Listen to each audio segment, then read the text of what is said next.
저랑 오늘 이제 야고보서라는 성경을 읽었는데 실은 교회 안에서요, 야고보서는 큰 논쟁과 혼란을 일으켰던 서신 중에 하나입니다. 왜 그렇게 큰 혼란과 논쟁을 불러일으켰냐면 저희가 보통 얘기하는 행위구원론에 관한 부분입니다. 그래서 야고보서가 행위구원론을 얘기한다, 이렇게 주장을 하는 거예요. 그래서 야고보서 찾으셨잖아요. 2장으로 좀 가보시겠어요? 2장? 한 장 뒤로 가셔서 야고보서 찾으셨죠? 2장 저랑 20절로 21절만 한번 읽어보시겠어요? 야고보서 2장 20절로 21절을 같이 한번 읽으실까요? 시작. 허탄한 사람아, 행함이 없는 믿음이 헛것인 줄을 알고자 하느냐? 우리 조상 아브라함이 그 아들 이삭을 제단에 바칠 때에 행함으로 의롭다 하심을 받은 것이 아니냐? 자, 절 보세요. 아브라함이 야고보서 2장 20절에서 21절 저랑 읽으신 거 보고 답변하시는 거예요. 보셨죠? 저 보세요. 이제 제가 물을게요. 아브라함이 믿음으로 의롭다함을 받았습니까? 행함으로 의롭다함을 받았습니까? 두 개가 다 같이 나오신 것 같아요. 제가 답변을 요구해자. 아브라함이 믿음으로 의롭다함을 받았습니까? 행함으로 의롭다함을 받았습니까? 예, 둘 다가 맞습니다. 둘 다가 맞습니다. 무슨 말씀이냐면 지금 분명히 야고보서에 보면 지금 뭐라고 돼 있죠? 행함으로 의롭다 하심을 받은 게 아니냐? 아브라함이 뭘로 의롭다함을 받았대요? 행함으로. 목사님 이상한데? 창세기 15장에 보니까 하나님께서 분명히 뭐라고, 아브라함이 하나님의 말씀을 믿으니 이를 그의 의로 여기셨다 그랬고, 로마서 4장에 보니까 그래서 바울이 그 사건을 우리에게 가르치면서 봐라, 아브라함이 뭘로 의롭다함을 받았다? 믿음으로 의롭다함을 받았다. 누가 맞죠? 그쵸, 둘 다 맞죠. 그래서 이걸 혼동을 해서, 아니 바울은 믿음으로 구원받았다 그랬는데 야고보는 행함으로 구원받았다 그러네? 서로 다른 얘기하네? 이래서 실제로 교회 안에 논쟁이 일어난 거예요. 근데 그건 성경을, 야고보의 얘기를 조금 오해한 거예요. 왜냐하면 야고보서 2장 20절, 21절 읽으셨잖아요. 그렇죠? 22절까지만 보시겠어요? 22절 저랑 한번 같이 읽으세요. 22절 시작. 내가 보거니와 믿음이 그의 행함과 함께 일하고 행함으로 믿음이 온전하게 되었느니라. 믿음이 뭐와 함께 일했대요? 그렇죠. 그 얘기는 행함만 가지고 구원받았다는 얘기예요? 아니란 얘기예요.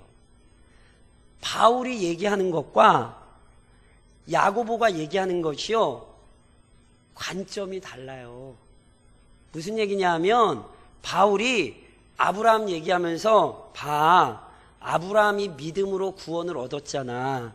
이 얘기는 어떤 얘기냐면 우리가 죄의 사함을 받아 하나님의 자녀가 되는 일에 있어서는 절대로 우리의 자격과 조건으로 그것이 불가능해요. 그렇죠?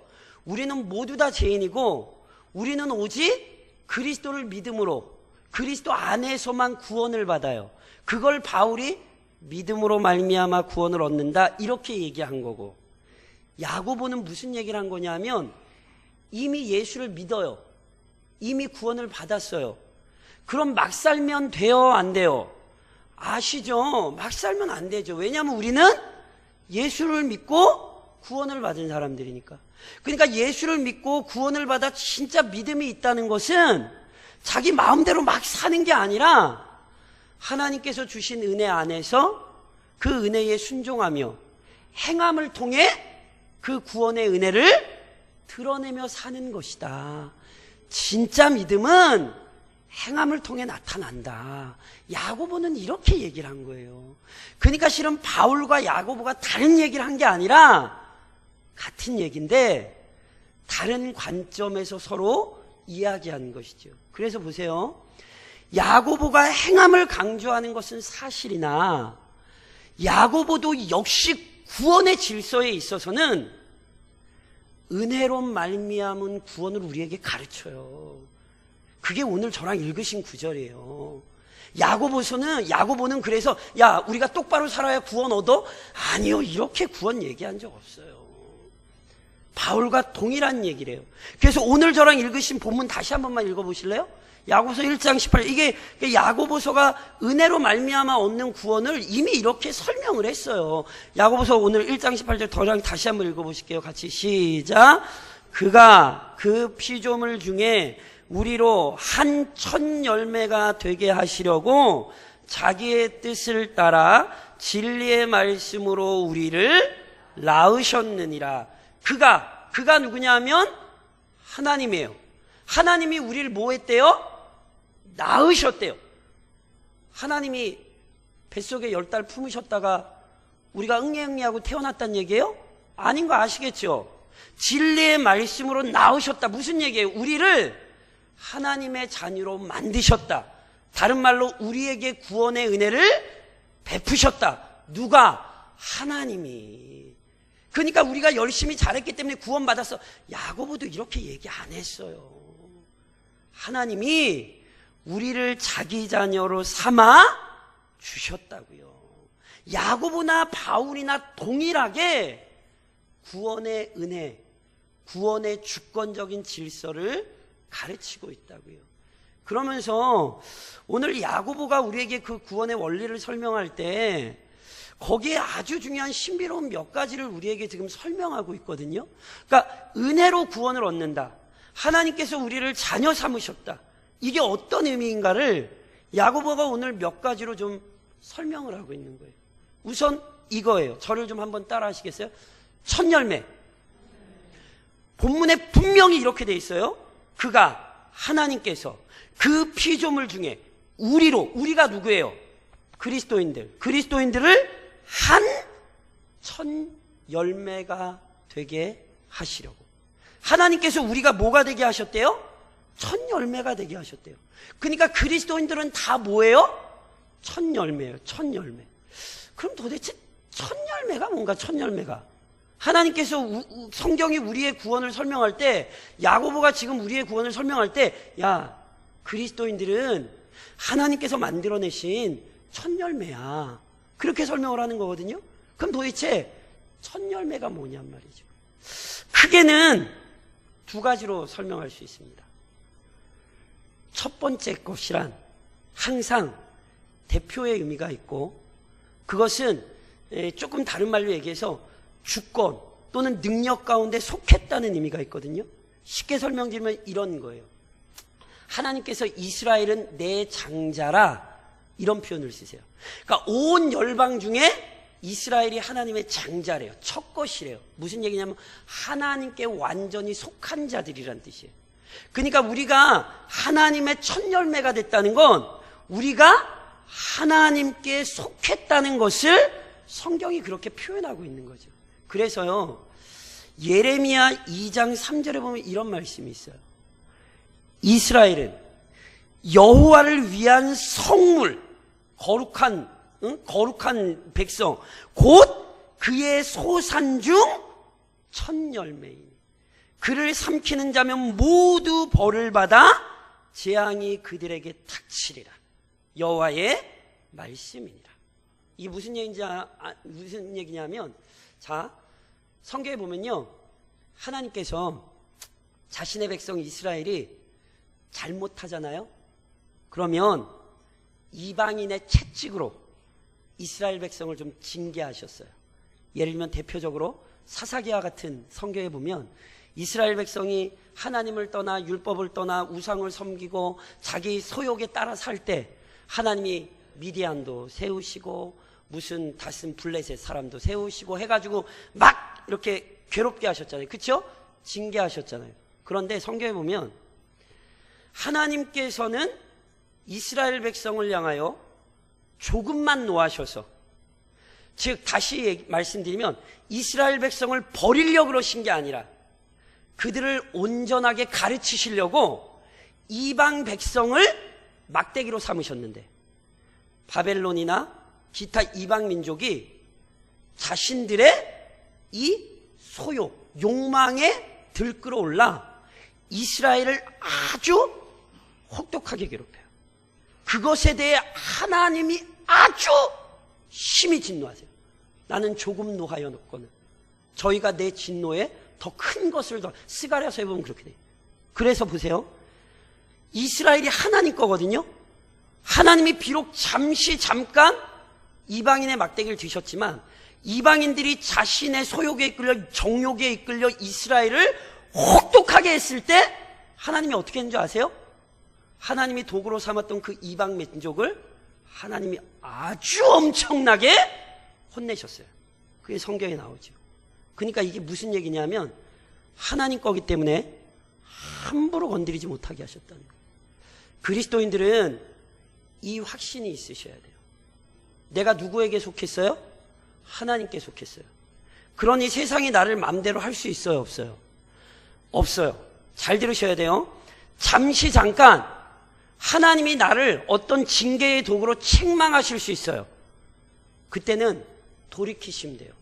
그런데 그럼에도 불구하고 내가 하나님께 속했기 때문에 세상이 절대로 나를 마음대로 가지고 못 놀아요. 욥기에 보면 잘 설명되어 있죠. 하나님이 허락하시는 한에서 사단이 욥을 괴롭혔지 지가 막 괴롭히고 싶은 대로 막 욥 괴롭힌 적 없어요. 그리고 하나님이 사단 가만히 놔두셨어요? 안 놔두셨어요? 물론 지금도 사단의 능력을 허용하시나 나중에 최후에 하나님께서 사단을 영벌에 처하실 거예요. 지금도 막 교회를 괴롭게 하는 사단의 권세 하나님이 멸하실 거예요. 이게 첫 열매예요. 내가 누구에게 속했다? 하나님께 속했다. 이 확신이 있으셔야 돼요. 더 나아가서 성경에 보면 첫 열매란 앞으로 나올 모든 열매를 대표하는 거예요. 예를 들면 77절, 맥추절, 오순절에 보면 첫 이삭, 첫 것을 하나님께 드려요. 왜 드리냐 하면 첫 것을 드림으로 말미암아 이제 저희가 보통 장막절, 수장절, 저희가 보통 얘기하는 추수감사절 때까지 이 모든 열매를 하나님께서 주실 것을 기대하는 거예요. 그게 맥추절이에요. 그러니까 장막절을 기대하며 앞으로 첫 열매를 거뒀을 뿐 아니라 앞으로 나올 모든 열매를 기대하며 하나님께 첫 열매를 드리는 게 이게 77절이라니까요. 그래서 잠언 3장 9절로 10절에 보면 이런 말씀이 있어요. 내 재물과 내 소산물의 처음 익은 열매로 여호와를 공경하라. 그리하면 첫 열매로 여호와를 공경하면 그리하면 내 창고가 가득히 차고 내 포도즙 틀에 새 포도즙이 넘치리라. 첫 열매를 드리면 이후의 열매가 줄줄이 따라오는 거예요. 이게 누구에게 적용되냐면 우리에게 적용된다니까요. 우리가 뭐가 돼요? 첫 열매가 돼요. 그러면 이게 우리로 끝난다는 얘기가 아니에요. 우리 때문에 뭐가 생긴다는 거예요? 줄줄이 열매가 생기게 하시겠다는 거예요. 그래서 잘 아시는 것처럼 창세기 12장에서 하나님께서 아브라함에게 뭐라고 축복하셨어요? 너를 축복하는 자에게는 내가 복을 내리고 너를 저주하는 자에게는 내가 저주하리니 땅의 모든 족속이 너로 말미암아 복을 얻을 것이라. 제가 말씀드렸죠. 이게 아브라함이 잘났다는 얘기가 아니에요. 하나님께서 아브라함을 표본으로 삼으셔서 아브라함으로부터 시작을 삼으셔서 이제 이 땅 가운데 하나님의 백성을 번성하게 하시겠다고요. 아브라함 한 사람이 끝이 아니라 출발이 되는 거라니까요. 그래서 예수님께서 요한복음 17장에서 제자들을 위해 이렇게 기도하신다고요. 내가 비옵는 것은 이 사람들만 위함이 아니오 또 그들의 말로 말미암아 나를 믿는 사람들도 위함이니. 예수님께서는 지금 11명의 제자를 보고 계신 게 아니에요. 11명의 제자를 통해 앞으로 얻게 될 수많은 하나님의 백성들을 우리 주님이 보고 계신다니까요. 그러니까 보세요. 내가 첫 열매예요. 그러니까 나는 누구에게 속했어요? 하나님께 속했어요. 믿으시죠? 그걸로 끝이 아니에요. 하나님은 지금 나 한 사람으로 끝내시겠다는 게 아니에요. 나은 사람을 시작으로 하여 하나님이 많은 열매를 거두어내시겠다고요. 이게 첫 열매예요. 그러니까 하나님이 지금 나를 가지고 꿈꾸고 계시다는 사실을 기억하셔야 된다니까요. 뭐 2002년 월드컵에 꿈은 이루어진다, 사람들이 얘기하는 그 이상한 얘기 말고 하나님이 우리를 향한 계획을 가지고 계시고 그 계획 속에 우리를 통해 더 풍성한 구원의 열매를 거둘 섭리를 하나님이 이루고 계시다고요. 그러니 첫 열매라는 게 영광스럽겠어요? 안 영광스럽겠어요? 영광스러운 거예요. 영광스러운 거예요. 내가 하나님의 것일 뿐 아니라 나를 시작으로 많은 열매를 맺게 하시는 하나님의 섭리. 첫 열매는요, 우리에게 그것을 떠올리게 하는 거예요. 게다가 이 모든 일들이 우리로부터 시작된 게 아니라니까요. 하나님께서 우리를 첫 열매로 삼으시되, 오늘 본문에 야고보가 이렇게 얘기하죠. 자기의 뜻을 따라. 우리가 첫 열매가 된 게 누구의 뜻이에요? 하나님의 뜻이라는 거예요. 하나님의 뜻. 제가 아까 말씀드렸잖아요. 야고보나 바울이나 야고보 바울 따질 게 아니라 성경은 언제나 은혜가 하나님으로부터 시작되었다라고 얘기를 하는 거예요. 그 은혜가 오늘 우리에게 임하여 하나님의 뜻이 우리에게 이루어져 우리가 첫 열매가 된 것이죠. 그래서 예수님께서요, 요한복음 15장에서 제자들에게 이렇게 말씀하셨어요. 너희가 나를 택한 것이 아니오 내가 너희를 택하여 세웠나니 이는 너희로 가서 열매를 맺게 하고 또 너희 열매가 항상 있게 하여 내 이름으로 아버지께 무엇을 구하든지 다 받게 하려 함이라. 분명히 뭐라고 말씀하셨어요?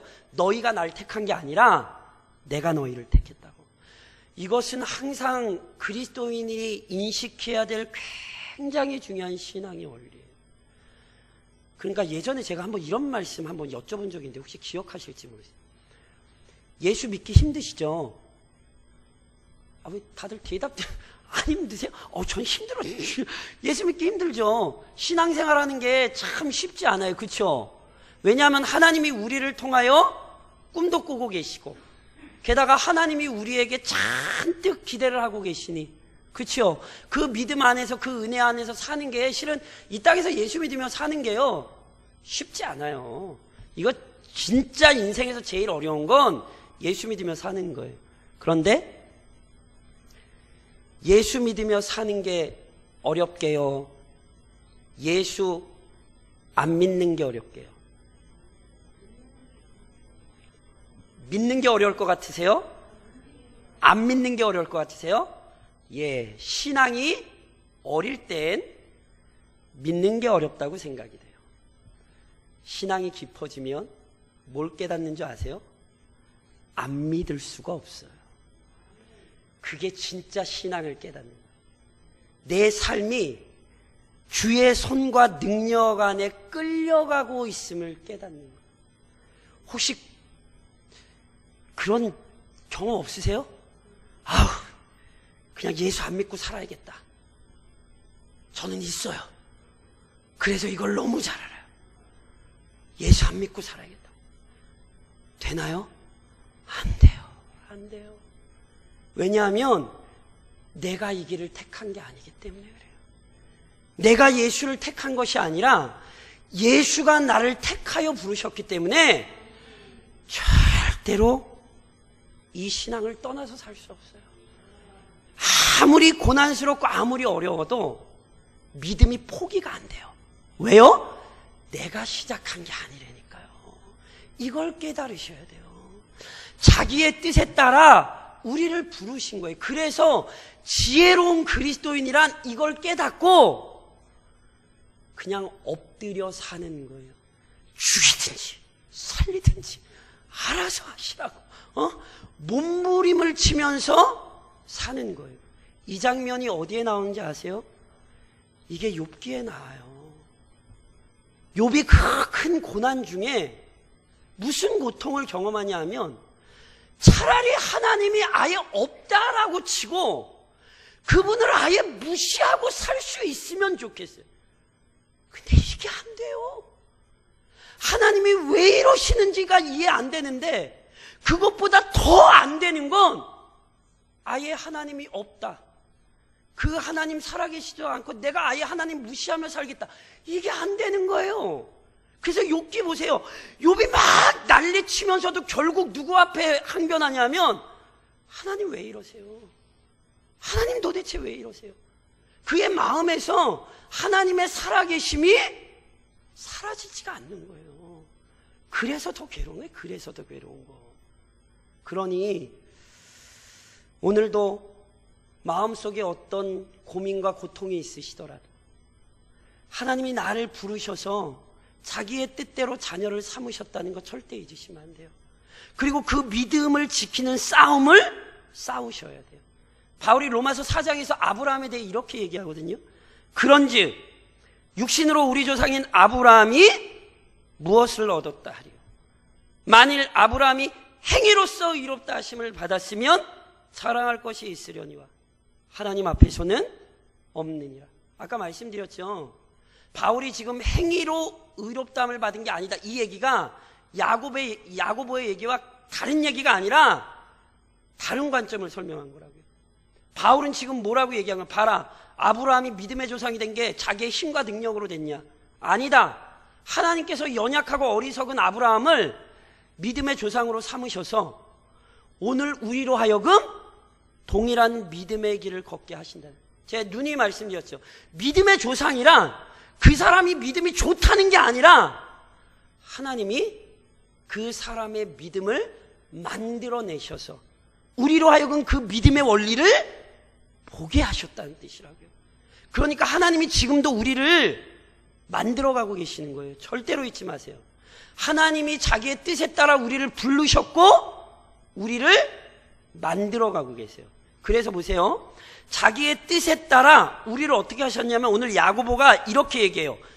진리의 말씀으로 우리를 낳으셨느니라. 뭐래요? 진리의 말씀으로 우리를 낳으셨대요. 자, 제가 다시 한번 정리를 좀 할 테니까 잘 보세요. 지식으로 구원받습니까? 믿음으로 구원받습니까? 그쵸? 지식으로 구원받지 않아요. 뭐 지식 말고 딴 거 다 갖다 붙이셔야 돼요. 돈, 명예, 뭐 벼슬로도 못 가요 하나님 나라. 왜 벼슬밖에 생각이 안 나죠? 뭐 돈으로도 못 가요. 그 찬양 아시죠? 그러니까 보세요. 우리는 분명히 믿음으로 구원받았거든요. 근데 여기 야고보가 아주 중요한 얘기를 해요. 진리의 말씀으로 우리를 낳으셨느니라. 분명히 우리 믿음으로 구원받았어요. 그런데 놀랍게 야고보는 그 믿음으로 구원받았다고 하는 그 섭리 안에는 진리의 말씀이 개입된다는 걸 우리에게 지금 가르치는 거예요. 그러니까 쉽게 설명드리면 이런 거죠. 바울이 로마서에 얘기했던 것처럼 믿음은 들음에서 나고 들음은 어디에서 나요? 그리스도의 말씀으로. 자, 믿음이 어떻게 생겨요?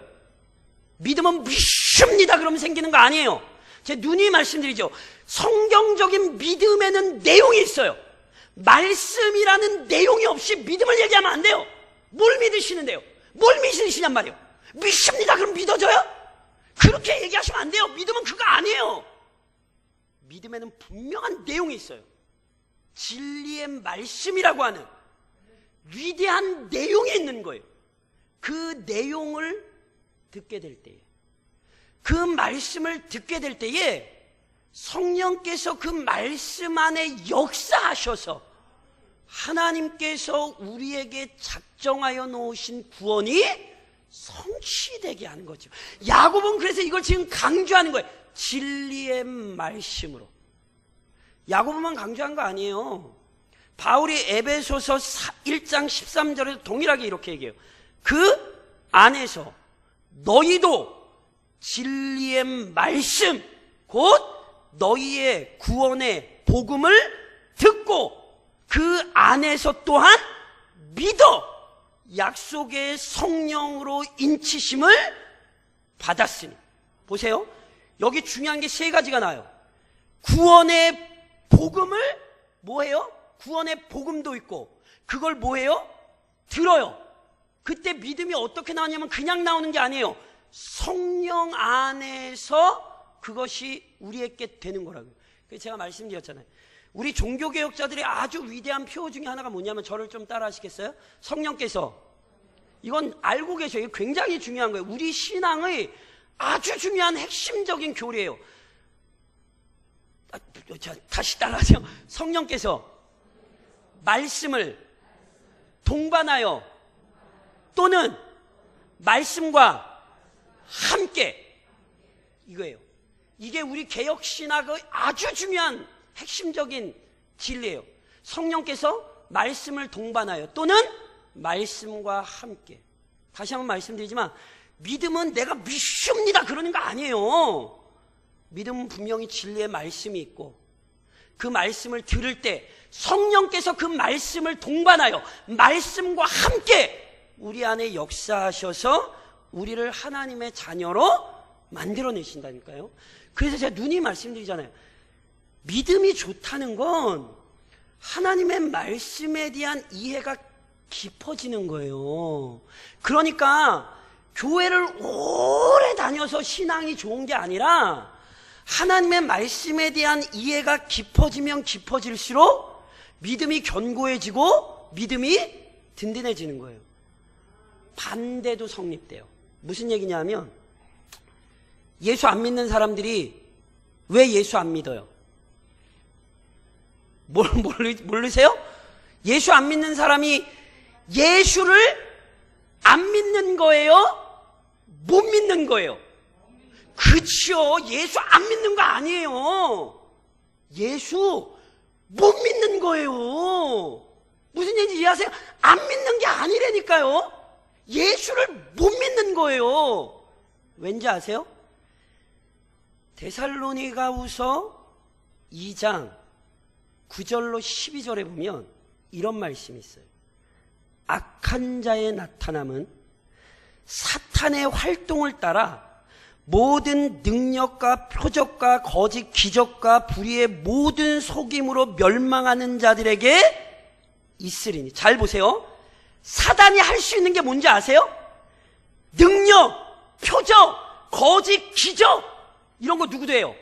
사단도 해요. 잘 들으세요. 사단도 우리가 놀랄만한 일들을 일으켜요. 아, 절에 가도 병 고치는 사람 있어요.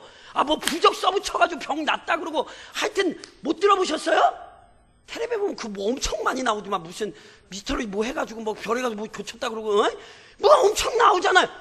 사단도 할 수 있다니까요. 능력, 표적, 거짓, 기적, 이건 사단도 해요. 근데 사단이 못하는 게 있어요. 그게 뭔지 아세요?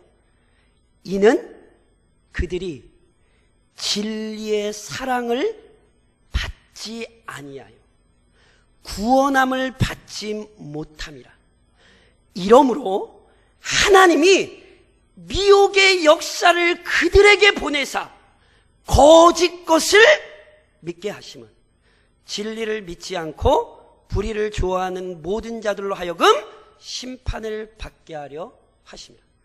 사단이요, 벨놈의 걸 다 할 수 있어요.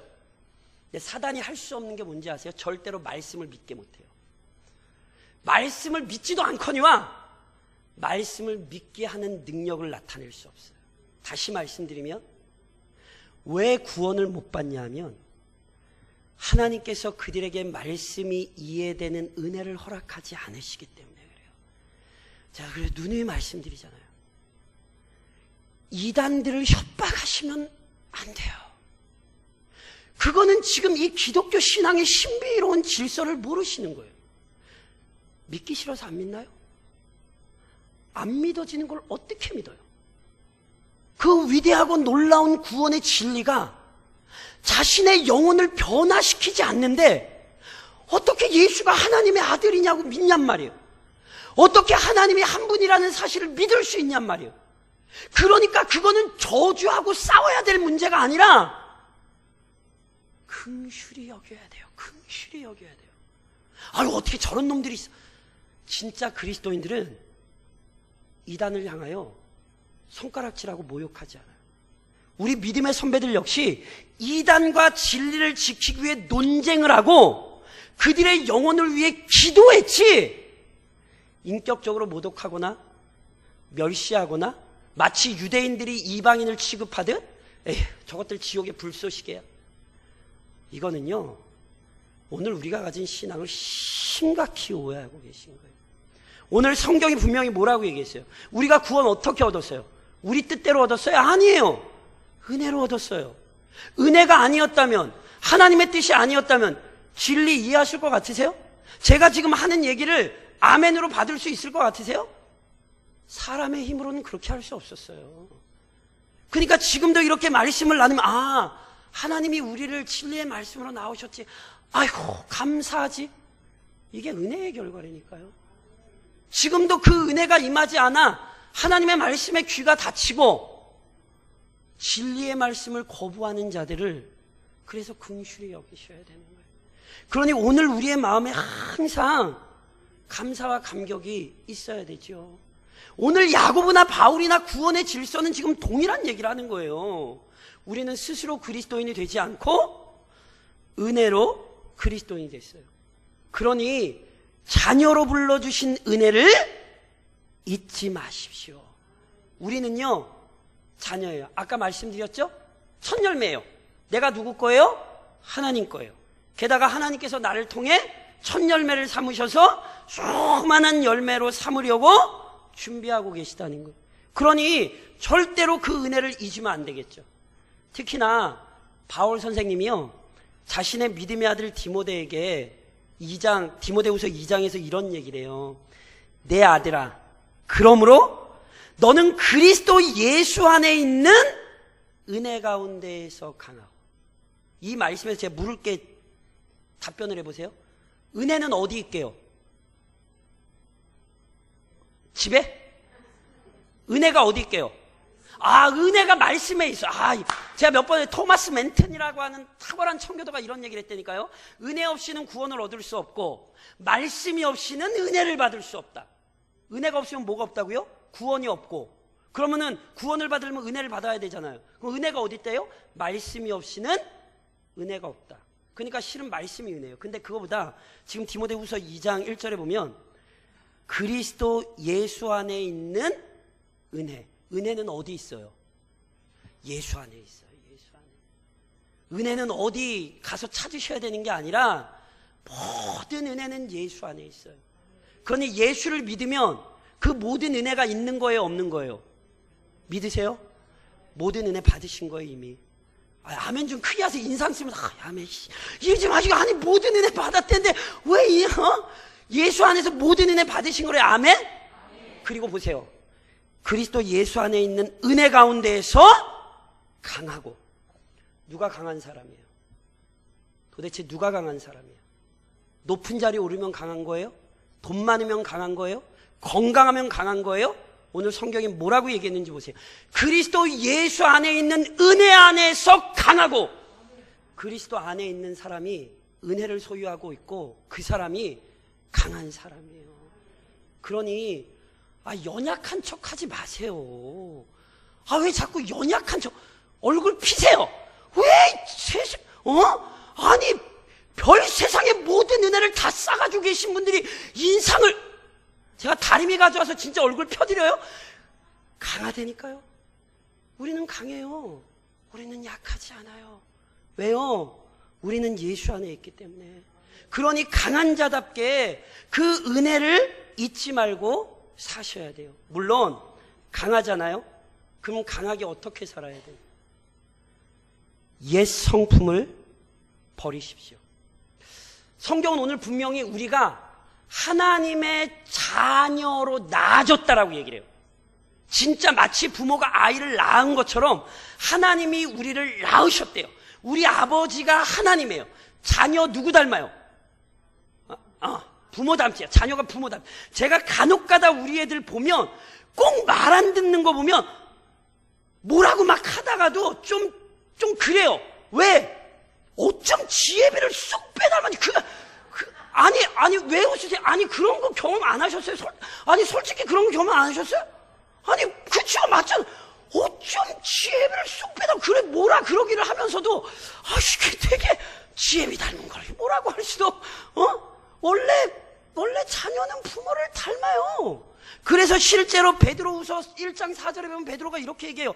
이로써 그 보배롭고 지극히 큰 약속을 우리에게 주사 이 약속으로 말미암아 너희가 정욕 때문에 세상에서 썩어질 것을 피하여 신성한 성품에 참여하는 자가 되게 하려 하셨느니라. 하나님이 우리를 낳으셨어요. 왜요? 신성한 성품, 하나님을 닮은 성품을 우리에게 허락하셨다니까요. 그래서 누님 말씀드리잖아요. 우리는요, 최고의 신앙의 경지는 예수님 닮는 거예요. 그것보다 더 큰 건 없어요. 물론 그게 쉽지 않아요. 그러니까 오늘도 그렇게 사는 거죠. 그래서 바울은 에베소서 4장에서 이런 얘기를 한다니까요. 너희는 유혹의 욕심을 따라 썩어져가는 구습을 따르는 옛사람을 벗어버리고 오직 너희의 심령이 새롭게 되어 하나님을 따라 의와 진리의 거룩함으로 지으심을 받은 새 사람을 입으라. 이거는요, 단회적인 게 아니라 과정이에요. 무슨 얘기냐면 끊임없이 우린 옛사람을 벗어야 돼요. 내 안에 남아있는 죄악된 성품, 예수님을 닮지 못한 것들을 이렇게 끊임없이 버려야 돼요. 버리기만 하는 거 아니에요. 입으셔야 돼요. 채우셔야 돼요. 어떻게? 예수 닮은 성품, 예수님 닮은 생각, 예수님 닮은 말, 이 싸움을 싸우는 거라니까. 이걸 신학적인 용어로 성화라 그러네요. 성화. 우리는 끊임없이 예수님 닮은 삶을 사는 거예요. 옛 성품을 버리고 예수님 닮은 성품을 취하면서, 그러면서 결론적으로 저를 따라 하시겠어요? 끊임없이 성장하자. 아이로 응애응애하고 태어났어요. 그쵸? 분명히 하나님이 우리를 낳으셨어요. 태어났어요. 그럼 태어나셨으면 뭐 하셔야 돼요? 그쵸? 잘하셔야 되죠. 이 얘기가 지금 그 얘기하는 거예요. 그 잘하는 게 뭐예요? 그게 야고보가 얘기한 너희 믿음 그대로 행함으로 나타나게 해라.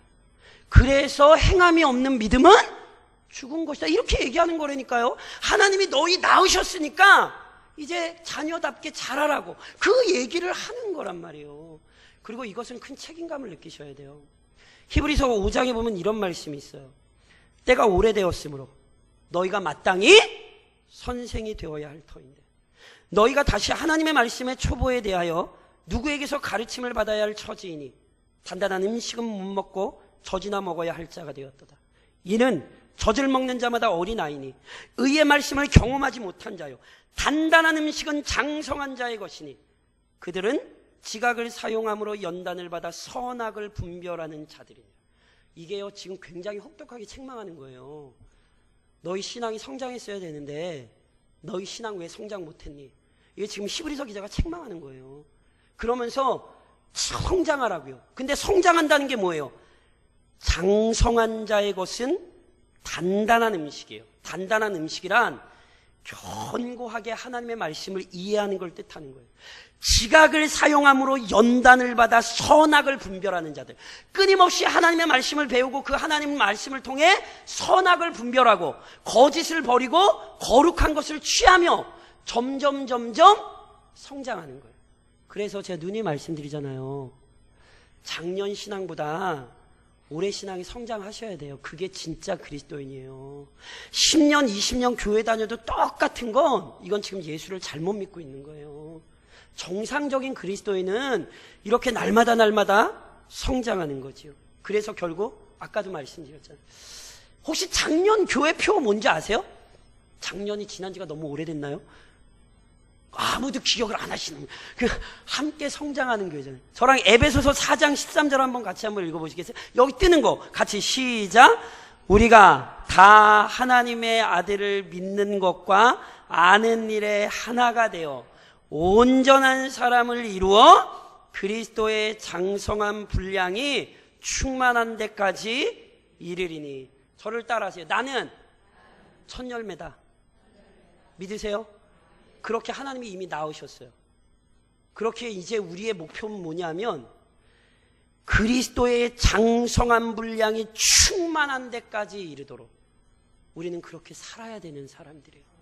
하나님의 소유로 부름받아 많은 열매를 거두도록 하나님이 우리를 부르셨으니 자기의 뜻에 따라 우리를 부르시고 진리의 말씀으로 우리를 낳으신 그 은혜를 기억하며 예수 닮는 자리까지 성장하시는 그리스도인 되시기를, 그리고 그런 교회가 될 수 있기를 우리 주님 이름으로 권면드립니다.